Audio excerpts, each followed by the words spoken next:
Hello and welcome. In this video, we're going to be talking about how to open Microsoft Word document and how to save Microsoft Word document. So if you are on a Mac laptop, the first thing you want to do to open up your Microsoft Word document is to hold down your command key on your keyboard and hit your space bar. This will bring up the spotlight search for you.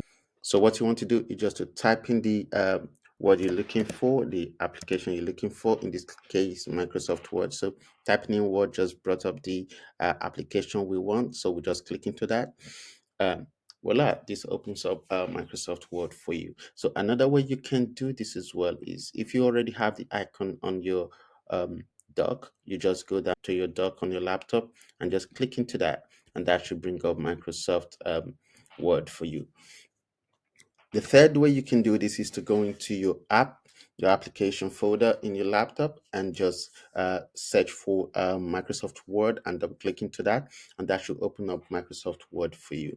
So if you've done some work on your Word document and you want to save it, so the first way to do this is to go to the top here where you've got the floppy disk icon. Click into that and to bring up some pop-up for you to choose the name of your document, the preferred name of your document. In this case, let's go with learning is fun. And then you need to choose the location. In this case, I just want to leave it in desktop. I just want it to be on the desktop. So what I'll do, I'll just click on save. If you look to the far right, you see that our document is now saved.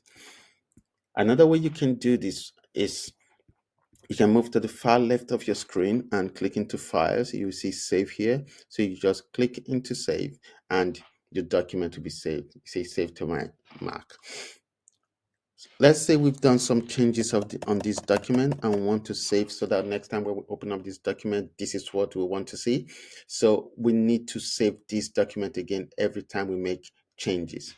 So now the third way to do this is for you to hold the command on your keyboard and then hold your S together with it. So you hold the command and then click on S, and this will save your Word document. So now we say save to my Mac. So these are the ways you can open up your Word document on your Mac and save your Word document on your Mac. I hope you've enjoyed this video. If you've enjoyed this video, please do like, share, and subscribe. Thank you so much and see you in my next video.